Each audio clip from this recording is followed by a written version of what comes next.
knocks out Volkanovski, Holloway, then do Bronx. Has there ever been a rise better than that? If you had to choose the next matchup, what are you picking? But well, hold on a minute. According to Dricus du Plessis, Justin versus Paddy is the co-main event. What the is going on? Who let Paddy in there? Yeah. Paddy's got to fight. That was one of the most vicious knockouts that I can remember in recent history, because the right hand was devastating. Then he throws the left hook. He was already unconscious. He headbutts his own knee on the way down. Yes. He's unconscious with the eyes open, which is what made it look so haunting. And then Topuria's hammer fisting him, and his head's bouncing around with his eyes open. And I hate to say it, but he looked like he'd been shot in the head. He looked like a dead man. It was vicious. He was out bad. Yeah, I mean, the hammer fists were just not unnecessary. I'm not saying Topuria did the wrong thing. You got to go in there and finish the job 100%. But he was out from that right hand. Left hook landed. Let's take a look. Dude, the jab, the way he used the jab to set all of this up in that fight was freaking ridiculous. The way he pump fakes him with that first one gets Charles to go up. He was reading exactly what he was going to do every time he was putting that jab out there. He would fake one. He'd go low with one. We talked about it last week about how this kid's boxing is just unreal. But we also got to see he got Charles in a crucifix almost immediately on the ground after defending the takedown, reversing it. Like, come on. Yeah, I forgot about that bit, because obviously the knockout is what stands out. Charles gets the body lock, I think it was, almost gets the takedown. Last second with his athleticism, his scrambling, his core energy, strength, lands on top position. And you're right.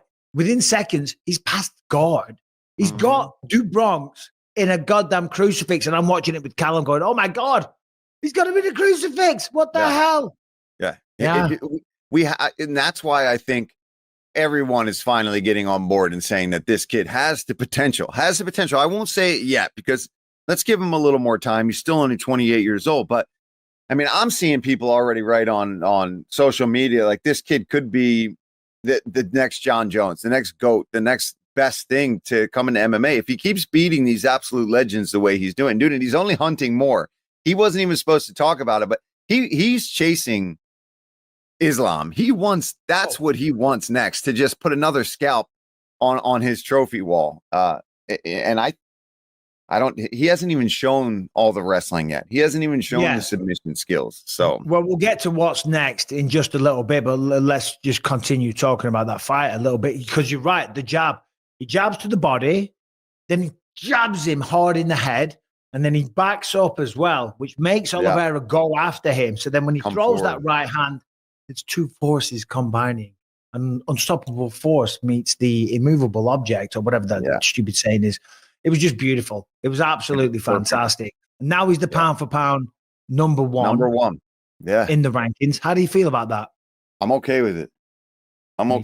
Because the pound for pound, right, at the end of the day, is supposed to be, if everyone is equal in weight and size, whose skills and who's more dominant no matter what. And I it's hard to argue that kid, skill-wise, and what he's done so far in his run and being undefeated, like how do you not put him there? Now, if Islam goes and beats Jack, then we've got an argument going back and forth between the two of them right now.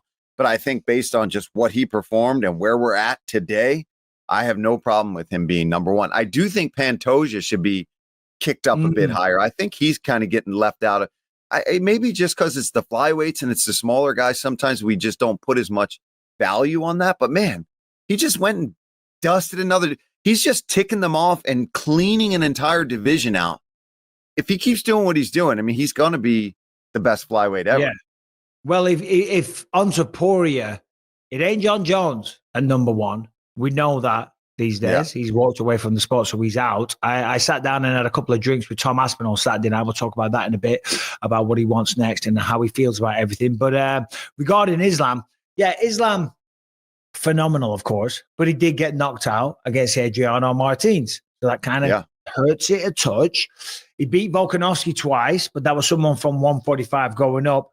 Topuria was the 45 champ. Then he goes to 155, knocks out Volkanovski, Holloway, then Du Bronx, all in successive fashion. has there ever been a rise better than that? Conor McGregor was great, and he beat Aldo in 12 seconds, then Eddie Alvarez, but then he lost to Habib. Yeah. I think what he has done is better than anyone, better than what John Jones did. Yeah, John Jones came in the sport, youngest champion, but Topuria, holy effing shit, man. Yeah. It's insane. And it's how he's doing it. I mean, and it's not only just how, right, but the way that he handles himself. So he's taking all that bravado that we got when we had Conor's rise, right? The shit talk, the predictions, all that. But then he does it just even cleaner and quicker than now. Granted, when Conor knocked out, like we talked about Aldo, that was, I mean, one of the fastest KOs ever. But Topuria is, in my opinion, doing it against better competition and also selling it like crazy and backing it up, celebrating his victory with his team and his family, and cheersing and standing on the freaking restaurant couch thing and around. Just like, what? It's like, oh, he's arrogant. It's like he just knows that he's better than these guys right now, and he's proving that he is. And he does it with a certain grace. I mean, obviously we're here glazing him big, but like he does it where, like, you know, I mean, the man's stylish, he's cool, he's calm. The least calm and composed thing he did was push Paddy Pimblett. Again, we'll get to that in a minute. That wasn't smooth, man.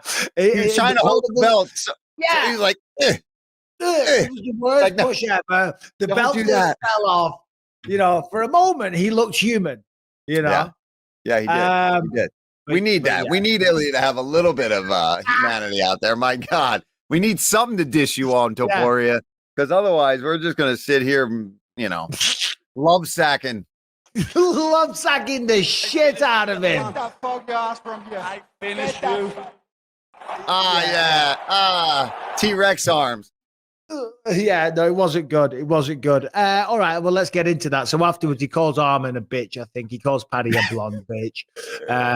Didn't mention Justin Gaethje, I don't think, but it showed those three guys in there. Paddy obviously storms the gates, comes in. You can see there he's a lot bigger. But they're all bigger. They're all bigger than Ilia. He's kind of a short guy. He's not a big guy. He's not a big guy, but I'll tell you what, tell that to his left hook and his right hand, and your chin will think that he was Francis Ngannou in there when he lands on you, because he puts these guys complete. If you had to choose for Ilia Topuria, the next matchup, what are you picking? You know, I think that I would like to see Gaethje and Paddy fight, and that leaves one person that's right up there that has done things to get the good graces back with the UFC and making weight as the backup fighter for this.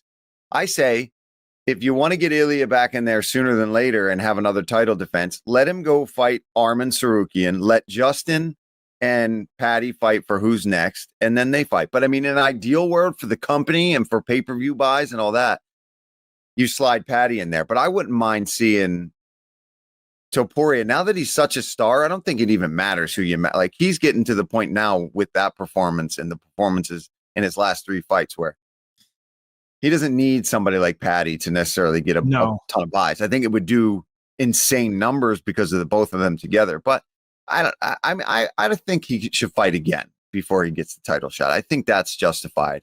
What do you think? Yeah, so if you do it from like a legit sports, you know, if you look at it through meritocracy, shall we say, then I think it's clear that Arman Sarukian should be the next guy. He deserves it. He was the number one contender. He didn't make weight. He hurt his back, whatever the situation was. He did weigh in as the backup fighter today and said at the post-fight presser that bought him some. It was a step in the right direction, I think the words were. But again, they're still a little bit unreliable. Now, when you got Paddy, obviously that's a superstar. Right, he got the biggest pop when they showed Paddy on camera. He got the biggest pop, I think, out of anyone. So you could argue that now's the time to capitalize, because if you put him in there with Justin Gaethje, then and he gets beat, he gets smoked, he gets knocked out. Then that's just gone. It's gone. You're right. It's a tricky situation because you got Gaethje too, who's been very vocal and has been loud and kind of upset that he wants to be next. Now, maybe they convince him to do one more, but you're right. I mean, so it's like, if I think I'd give it to Paddy. I'd say, but well, hold on a minute. According to Dricus du Plessis, you must have saw this. According to Dricus du Plessis, he's fighting Hamza in Chicago, and Justin versus Paddy is the co-main event. And Dricus will know that. He will know the co-main event because he's on a percentage of the pay-per-view. So you want to know what the undercard is because it gets so excited, and you're going to. And he's probably like, he's pumped about that. Hell yeah! Give me that main event. And maybe that's why Dana was like pumping the brakes on it a bit at the post-fight press. He's like, what the f*** is going on? Who let Paddy in there? Yeah. Paddy's got to fight. Yeah. But if you're Paddy, you're like, shit, I'll get in there. No problem. Who cares? I wonder if that fight is happening, right? And let's say Dricus maybe did leak something that shouldn't have been said out loud quite yet. I wonder if they had to really sweeten the pot for Justin Gaethje to be able to do that, because he was pretty pissed off that he wasn't going to be getting the title shot, felt disrespected, blah, blah, blah. I wonder if they had to even upgrade him to a level where he's getting even more money to fight Paddy at this position. I wonder. If so, good for him. Hey, I mean, we said that, right? We said he's not going to fight anybody. I was like, but man, when the UFC knows what they want, if they want something, that wallet will get opened up for somebody like Justin Gaethje. Yeah, and they're not talking small amounts of money either. No. And for all, and again, I don't want to sound like a company man, but knowing stuff, having fought for the company for years, and you have as well, and being around, we hear things that maybe you don't hear. Like I remember, I won't say any names, but DC, when he fought Derek Lewis, right? Apparently he got offered a massive bump to take the fight because he was like, Derek Lewis isn't really doing it for me. And they went, well, how about this? From what I hear from sources. That'll do it for you.